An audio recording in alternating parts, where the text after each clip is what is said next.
every brand in DTC space, especially India, says that they are a premium brand, they offer a premium price, they are not related to legacy pricing and everything. But do you know how to ultimately target these premium audiences? Here is the ultimate playbook to target premium audiences in Facebook ads. Let's get started with it. First, brands are selling 5k worth of products on Facebook ads on prepaid, and yet most people say that you cannot target the premium audiences, you cannot get high value customers to pay in India. There are less number of customers certainly, but still you can get it. In this video you learn those hacks, strategies and lesser known ways to target those premium audiences. We have worked with multiple brands selling 3.5k to 5k products on Facebook and scaling to 7 figures on prepaid. So there are three ways you can target premium audiences. First is creative, second targeting, and third lesser known ways. First creative, let's get started. In the creative, you see in premium brands they emphasize the details, origins and history of the product, because that is what matters to them and that is what helps the customer identify, okay, the product is worth it because the brand, people behind the brand have put in effort to create a quality product. So how do they describe? For example, this is an ad from Lululemon which is considered a premium brand. So here if you see, they are explaining the details of the product. They're not having any text, but details of the product are there, still there, showing how quality efficient and quality centric the brand is. Every brand with their creative is more into details and origins. Then they use a different language. Here the visual, because in a premium brand's creators, the visuals are the important thing and the language also. The visuals first, language second.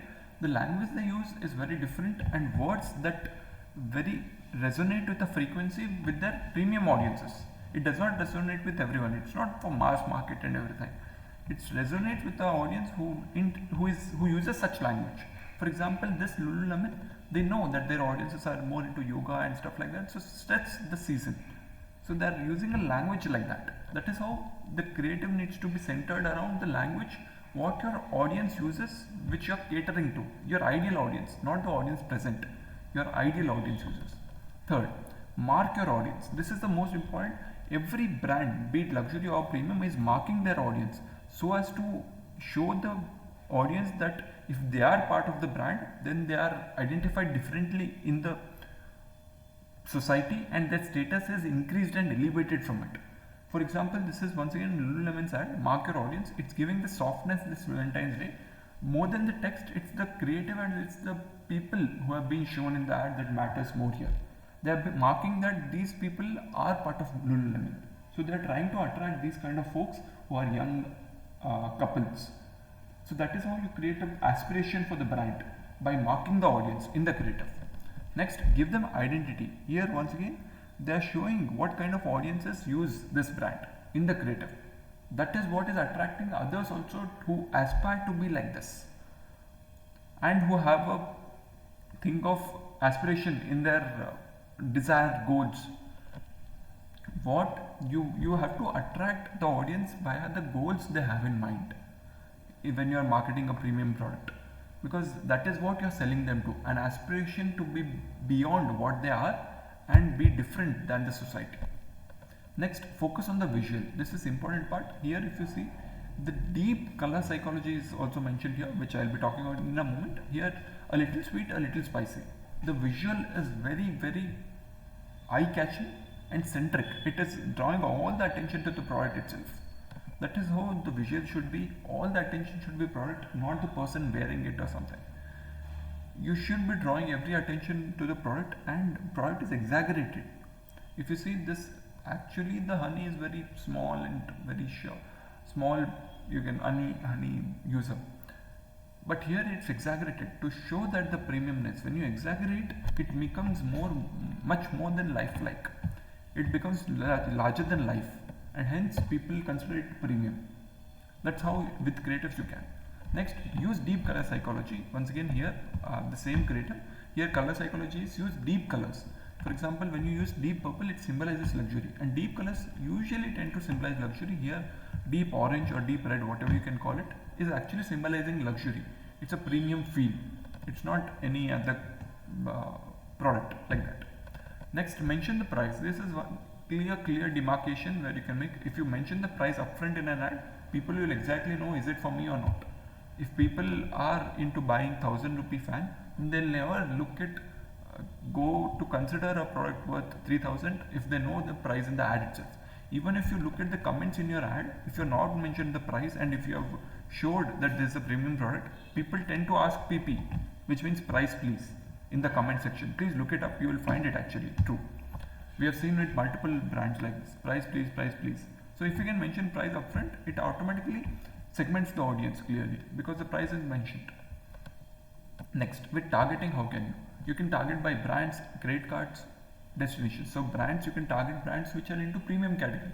Target those brands because people interested in that are also your audience. People who use credit cards and activities. Activities here means people who are into travel, who are into hiking and stuff, because those are clear instances where only premium audience or people with clear disproportionate disposable income usually do those activities. Think about those activities with people with disposable income do it, because people with disposable income are eventually the audience for a premium brand.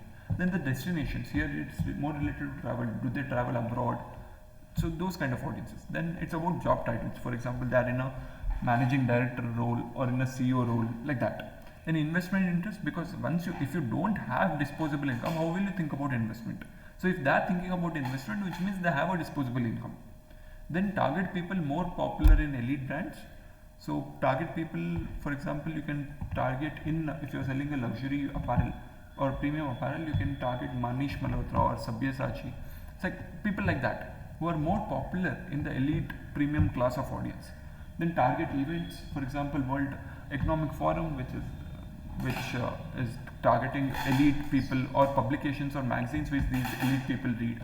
Then use exclusions. This is not often used, but use exclusions of bad brands, not bad brands, mass market brands. Mass market brands which people don't, premium audiences don't tend to use. Use exclusions instead of targeting them, exclude bad audiences. That's a great way. Or lower income interest groups. Then hobbies of rich kids. These can be anything. For example, they are into golf or they are into expensive cars. Expensive cars is a very grey area because even a poor or a not very high disposable income, still they might be interested in expensive cars. So you'll have to think through that. Next, you can target by location, where you target only specific posh areas via pin codes or city names, or exclude non-posh areas in the city. Anything can be done. Exclusion is something important and it should be done. Then existing customer list, you can use existing customer list, like filter by high value purchase, people who have purchased above 2k, above 3k products with you, or above 4k, 5k, like that, or people who have purchased over their lifetime multiple times. So which indicates that okay, they have a good disposable income. So both you can create a lookalike audience of that. Then some lesser known ways are here. You can do influencer collab, wherein you target an influencer, you collab with an influencer who is already targeting, who has a premium audience. For example, this Hexclad collaboration with Gordon Ramsay is a premium.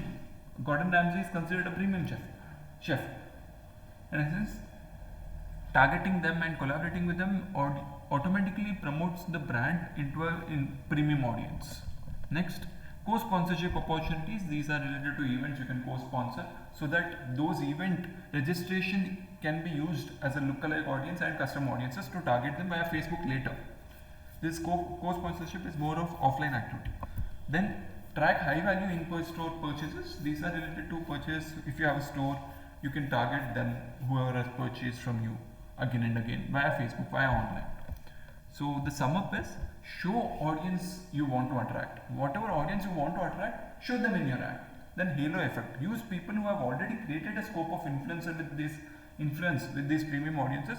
Use their collaborations, use their audiences directly by collaborating with them, by incentivizing them with other products or something. Then creative is a better than here.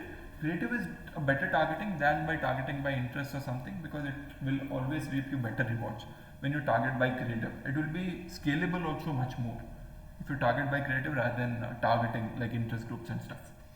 So hopefully you got your answer of how you can target a premium audience. If you have any questions, do let me know in the comments, or if you have any other ideas to target premium audiences? I would love to hear it. Thank you.